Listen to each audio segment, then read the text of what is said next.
بسم الله الرحمن الرحيم، والصلاة والسلام على إمام المتقين وقائد المجاهدين محمد بن عبد الله صلى الله عليه وسلم وعلى آله وصحبه ومن اهتدى بهديه إلى يوم الدين. رب اشرح لي صدري ويسر لي أمري واحلل عقدة من لساني يفقهوا قولي. Dear brothers and sisters, السلام عليكم ورحمة الله وبركاته.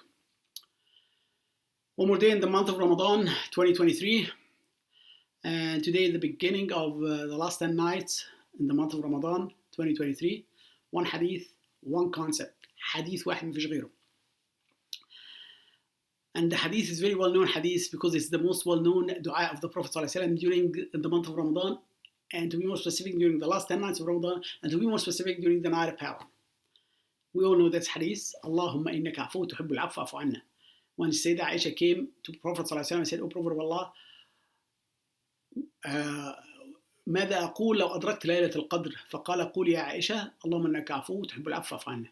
She's asking the Prophet ﷺ, "O Prophet of Allah, what should I say if I pray on the night of power and I was able to capture that night with my prayers?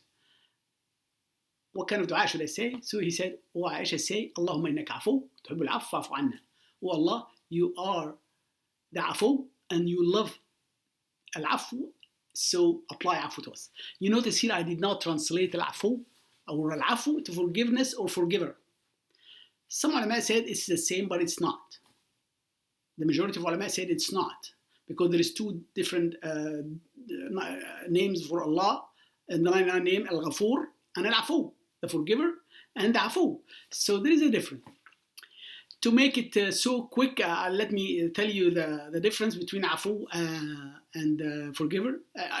Some people, if you really want to use it as forgiveness, it's unlimited forgiveness, unconditional forgiveness. And it's especially applied during certain days of the year or certain months, like Ramadan, certain last nights, the very first 10 days of Dhul Hijjah.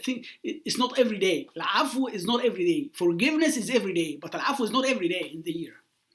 It's up to Allah. Select some days, some nights, some hours. Anyway, if you erase versus delete, we all know that. Erase, like you have a pencil and you're writing on a white sheet of paper, or like this background is white. If you write with a pencil and then you decide, you change your mind and you flip the pencil and you start erasing what you wrote.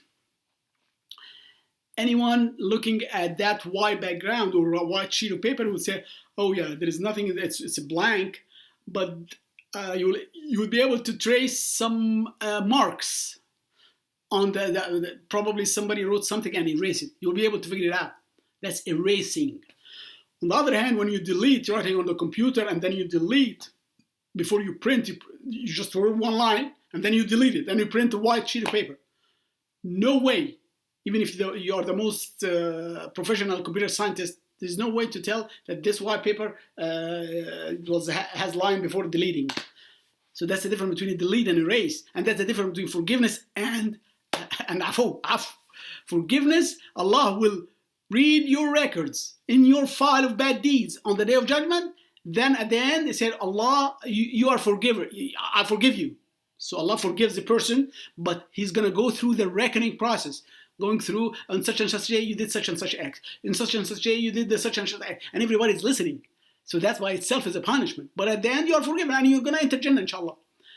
But on the other hand, afu, no reckoning.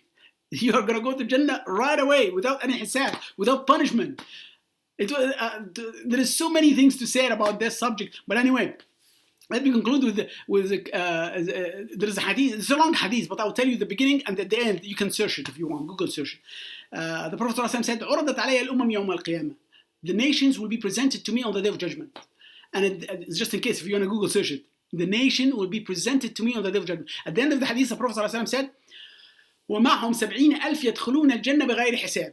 And with them 70,000 will enter Jannah without any reckoning process, without any judgment. They will enter Jannah by just applying afu. Allah will apply His afu, and that's it. No judgment. That's afu. That is afu. So the Prophet ﷺ فَاسْتَزَدْتُ رَبِّي. So I asked, "Oh Allah, 70,000, increase them, Ya Allah." So Allah said, with every 1,000, 70,000. So that's total of 70 times 70,000. That's 490,000, which is like 500,000. May Allah make us among those 500,000, because I'm sure the Sahaba, if you calculate all the Sahaba, the number of Sahaba is not going to be 500,000. So probably some other people other than Sahaba will be in Jannah without any reckoning process, without any hisab. May Allah make us all among them. Ask Allah subhanahu wa ta'ala to make us among those who listen to the speech and follow the best of it. Wa akhiru da'wana alhamdulillah rabbil alameen. Wassalamu alaikum wa rahmatullah wa barakatuh.